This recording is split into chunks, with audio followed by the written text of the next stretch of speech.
नमस्कार साथियों। अब तक हमने विकारी शब्द, संज्ञा एवं सर्वनाम का गहनता से एवं विश्लेषणात्मक इसका अध्ययन किया है।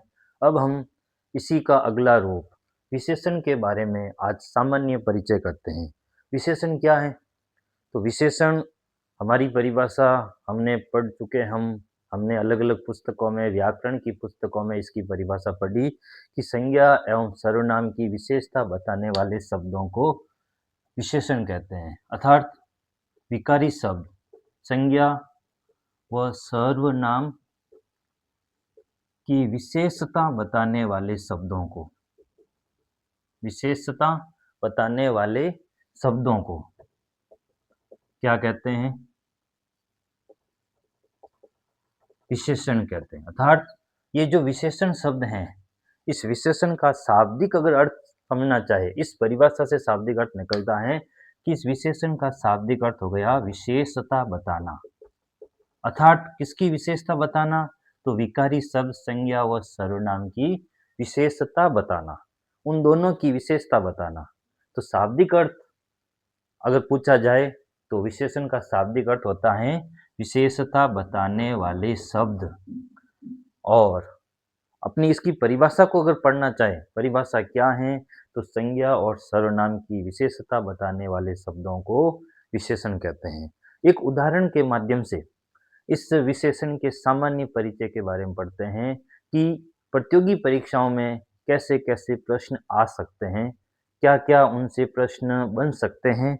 तो एक उदाहरण मैं यहाँ पे लिखता हूँ कि यह बालिका ईमानदार है तथा सुंदर लिखती है। अब मैंने यहाँ पे एक वाक्य लिखा कि यह बालिका ईमानदार है और या तथा सुंदर लिखती है। अब इस वाक्य के आधार पे हम प्रतियोगी परीक्षा में कैसे-कैसे प्रश्न बनते हैं, इन विशेषण के सामान्य कौन-कौन सी पारिभाषिक शब्दावली हैं, इनके बारे में हम इसका परिचय करते हैं। सबसे पहले हम देखते हैं कि यहाँ क्या लिखा हुआ है कि संज्ञा और सर्वनाम की विशेषता बताने वाले शब्दों को विशेषण कहते हैं। तो सबसे पहले हमारे सामने ये बालिका और ये दोनों क्या हैं?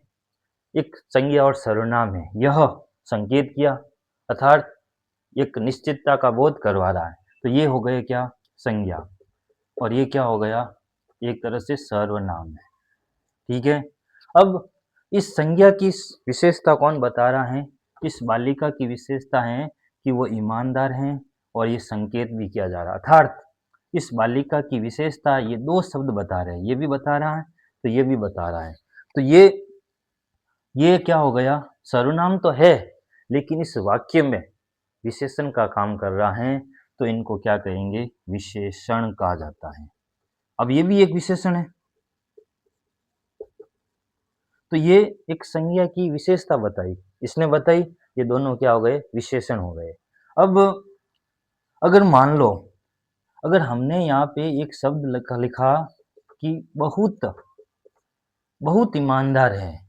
एक वाक्य हमने अगर इसको थोड़ा-सा परिवर्तन कर दिया कि यह बालिका बहुत ईमानदार है तथा सुंदर लिखती है। तो पहली बात हमें समझ में आ गई कि ये बालिका एक संज्ञा है, व्यक्तिवाचक एक जातिवाचक संज्ञा है, पूरी बालिकाओं के समूह का बोध करवाती हैं। तो एक संज्ञा की विशेषता हो गई, तो ये दोनों क्या हो गए? विशेषण हो गए।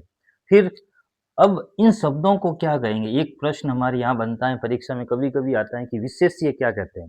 तो जिसकी विशेषता बताई जाती है, वाक्य बड़ा हो सकता है और भी संज्ञाएँ हो सकती हैं, सर्वनाम हो सकते हैं, लेकिन जिस शब्द की विशेषता बताई जाएगी, तो अर्थात यहाँ पे इसकी विशेषता यानी बालिका की विशेषता बताई जा रही है, तो एक प्रश्न हमारे यहाँ से भी निकलता है प्रतियोगी परीक्षा में कि विशेष्य किसे कहते हैं? तो ये विशेष्य हो गए। क्यों हो गया विशेष्य?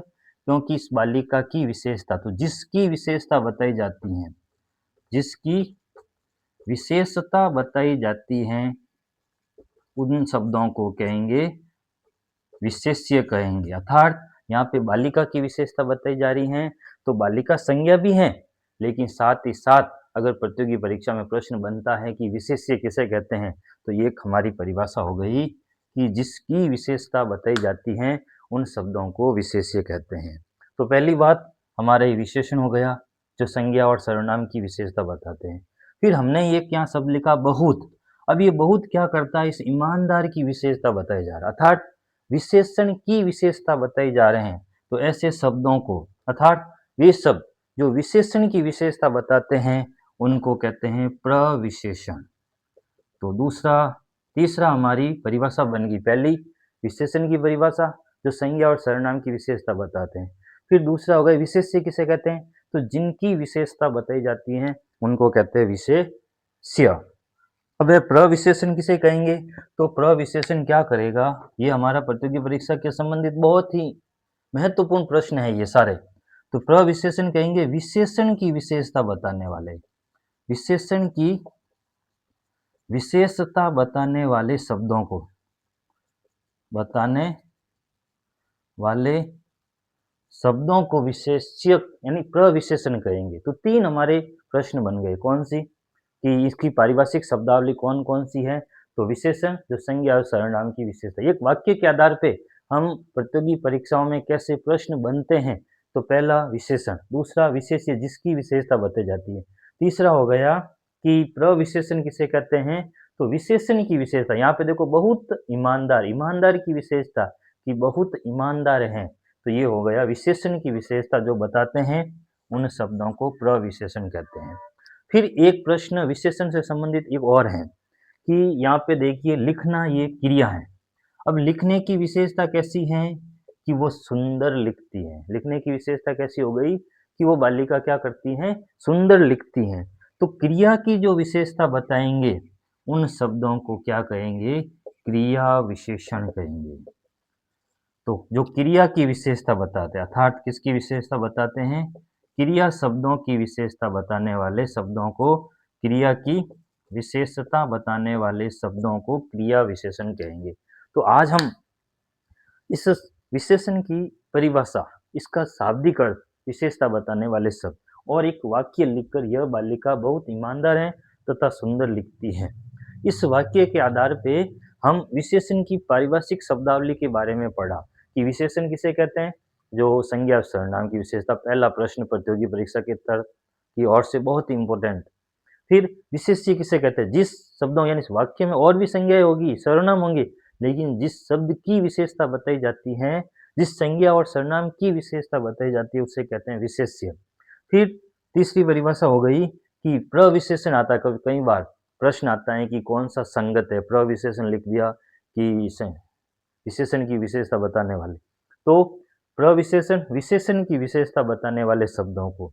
और चौथा हो गया इसकी पारिभाषिक शब्दावली में जो हम आगे अविकारी शब्दों के बारे में पढ़ेंगे कि क्रिया विशेषण, अर्थात क्रिया की विशेषता बताने वाले शब्दों को क्रिया विशेषण कहते हैं। तो यहाँ पे हमने विशेषण से संबंधित चार, एक विशेष्य, विशेषण, प्रविशेषण और क्रिया विशेषण, इन चार पारिभाषिक शब्दावली के बारे में चर्चा की है।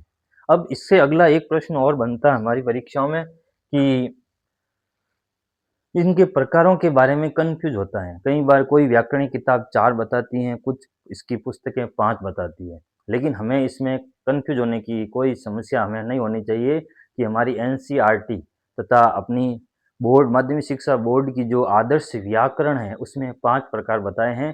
तो हमें 4 के बजाय हमारे मन मस्तिष्क में एनसीईआरटी और राजस्थान माध्यमिक शिक्षा बोर्ड की आदर्श व्याकरण को इन मध्य नजर रखते हुए हमारे केवल हमें कितने प्रकारों के बारे में ध्यान रखना है, तो इनके प्रकार हो गए 5 प्रकार हो गए। अब 5 प्रकार कौन कौन से हैं, तो 5 प्रकार में नंबर 1 है गुणवाचक विशेषण, दूसरा है परिमाणवाचक विशेषण, तीसरा हो गया संख्यावाचक विशेषण, चौथा हो गया नंबर 1 2 3 4 हैं कि सार्वनामिक, सार्वनामिक विशेषण, इसको एक अन्य नाम से भी जानते हैं संकेतवाचक, और पांचवा हो गया व्यक्तिवाचक विशेषण। अब ये व्यक्तिवाचक को कुछ जो 4 जो मानते हैं, जिन जो व्याकरणाचार्य या व्याकरण की पुस्तकें जो 4 कहते हैं, इस व्यक्तिवाचक को गुणवाचक विशेषण में ही इसके अंतर्गत इसको पढ़ते हैं। लेकिन हमें अपनी परीक्षाओं की दृष्टि में हमें इन 5 प्रकारों को विश्लेषण करना है, उनको पढ़ना है। अब तक हमने इनकी सामान्य परिचय और पारिभाषिक शब्दावली और प्रकारों के नाम के बारे में पढ़ा है। आगे के कालांश में हम एक-एक प्रकार को बहुत ही गहनता से और प्रतियोगी परीक्षा की दृष्टि से और हमारे अलग-अलग जो भी परीक्षा हैं, उनकी मद्देनज़र हम इनकी चर्चा करेंगे। तब तक के लिए धन्यवाद।